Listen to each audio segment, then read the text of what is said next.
Hi everybody, welcome back to my channel. I'm going to be sharing with you Christmas books that I've mostly read, and let me kind of explain a little bit about that. I kind of have like a Christmas haul as well as some Christmas ideas for you, and then some of the Christmas books that I've read. So we have about 2.5 weeks till Christmas. There's actually a couple of Christmas read-a-thons going to be starting, I think, next week, leading up till Christmas or even a little bit after. So I was like, you know, people are looking for some ideas. I'm going to put this out there for that because, yeah, I like this type of things.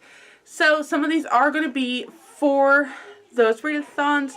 If I remember, I will put in the description box below some of the videos that I've seen. So the first one I'm going to be sharing with you in this haul is I got the $5 Barnes & Noble Nutcracker by Alexander Dumas, who wrote Count of Monte Cristo, if I remember correctly.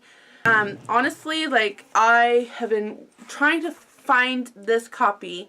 I just couldn't remember the author. So if you type in Nutcracker, you get all the little short stories. So when I actually saw somebody post this on Instagram, I was like, okay, that's the one I'm looking for. And this beautiful edition was only $5 on Barnes & Noble's when you made another purchase, which they had a sale going on and sucked me right in. I ended up getting another book. Actually, I got a set. Let's do a quick blurb because I was excited about these. Not Christmas related. I'm so sorry if this annoys you. I apologize, but I'm going to throw it in because I know that homeschool moms watch. I saw these What Katie Did Next and What Katie Did at School.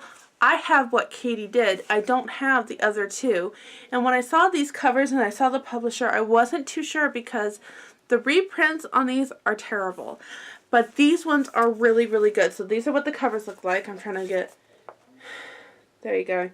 These are what the covers look like. And it was printed just like a book should be. Almost. My mom would argue that actually this should be on this side. Anyway, so I got those because I have actually been looking for these. So now we're going to go back to the Christmas books.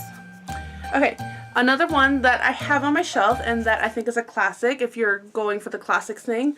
The Other Wise Men by Henry Van Dyke. This was printed. I don't remember. It just says copyright. I do not remember when it was printed, and this is one of those cool ones that has like an old printing error. This bottom one didn't get cut right.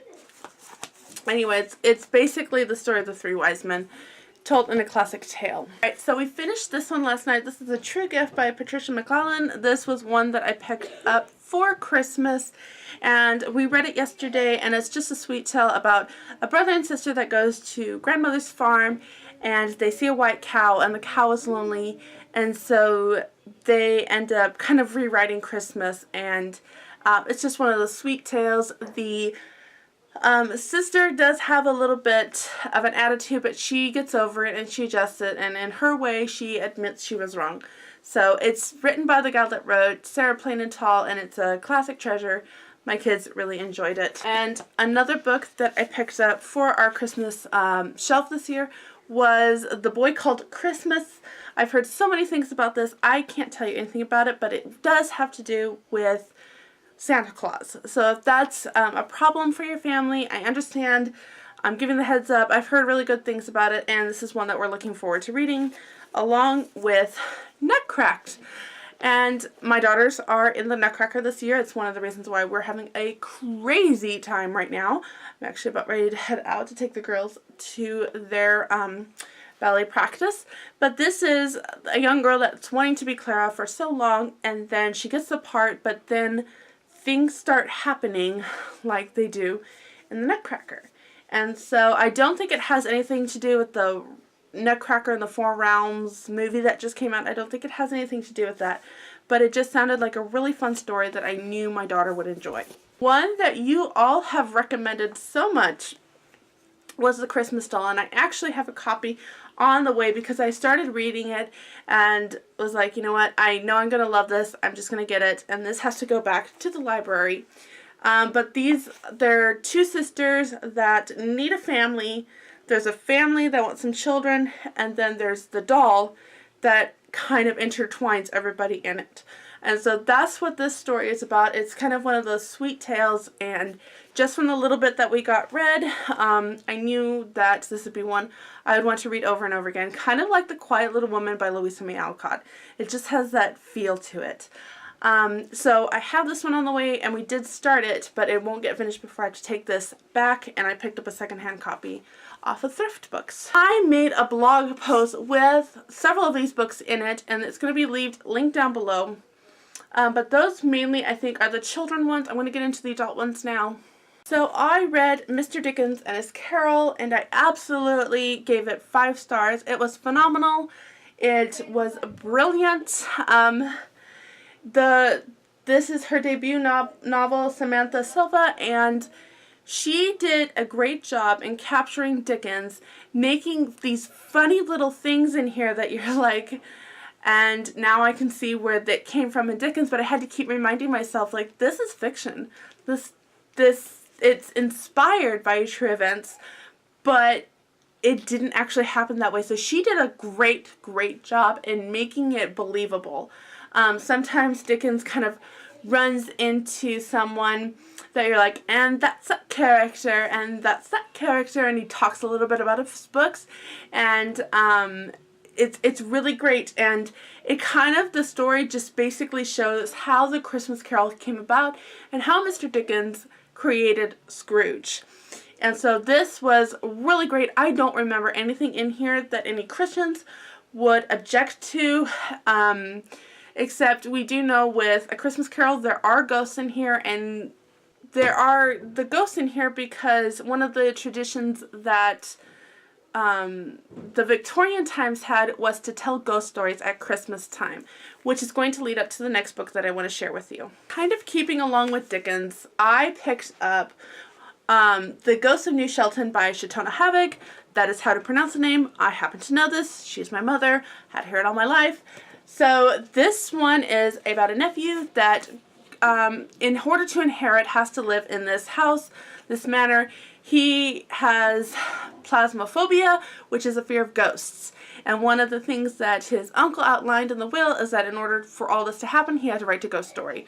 And so he's writing about this ghost therapist, and things start happening in the house that make you wonder, is there a ghost, or is it one of this girl kind of playing around with his mind? I haven't quite finished it yet, but I'm loving it. I have been cracking up all day, and I'm on my way to the theater, so I'll actually get to finish this. That's one of the great things about Performance Week, is that while they're all doing their things over and over and over again, I get to read books. And so this was really fun. If it's not that big, and I happen to know it's on Kindle, so if you don't want to wait for shipping and stuff, this would be a really fun thing. And it kind of works with the Dickens, which will lead me to the next book I'm going to share with you. This is another one that I'm reading, and it's very thick. She writes like Dickens. This is another indie author, Rebecca Jones, and I happen to know this gal as well. I think we're about the same age, and we kind of talk to each other back and forth vaguely over a Christian forum for many years, and now I get to watch as she becomes this wonderful published author. One of the books she's written, Tales of the Says Phoebe, is one of our children's favorites, and so this is the classic one that I wanted to read. It's the 24 Days Before Christmas, and each day these two families that live together, they're homeschooling families, they learn a new Christmas carol, and so the chapter opens up with that. She writes like a Dickens, and what I mean by that is she explains a lot, and there is a kind of mystery that is wrapped into this novel, and as you can see, I haven't gotten very far in it, but I kept thinking, if you like clean Christian fiction, I could see a lot of people liking this, especially if you like the Dickens type of writing. It would be appropriate. It's not old-fashioned. This is a contemporary story, but it does have that type of feel. So because we have been talking about Dickens and all of that, another book that I read, and I want to explain it, is of course the classic A Christmas Carol. But I didn't actually read this. We listened to the audiobook that's here on YouTube, read by Jim Vale, I believe it is. I will leave it linked down below. That was a phenomenal narrator for this classic. It was so much fun to listen to. I got the kitchen done a lot quicker than I wanted to, just because I had really wanted to enjoy it. So I got a really good cleaning out of that kitchen because I just wanted a little bit more. So that's a really great narrator. And of course, it's the classic Christmas Carol. And I think you kind of begin to appreciate it more after reading Mr. Dickens and his Carol. But with that, I have Who Was Charles Dickens? I honestly enjoy these books and read them too. Obviously, I see a lot of his life kind of in his books, just what he overcame, what he went through, and I was going to give this to my children to read after we had finished listening to A Christmas Carol. And so I'm including it here because if you like things like this, after reading those kind of books and kind of like a little bit more information, something like this is very beneficial. I have one more Christmas book that I've read and I'm going to be sharing with you because it is Christmas, and that is Colors of Christmas by Olivia Newport. These are 2 novellas in this story. This is just an advanced reader's copy. And the first story kind of tells about this mom that's going to be going into a assisted living, and it's basically her adjustment to that, and one of the physical therapists, their kind of her backstory and Christmas and bringing family together.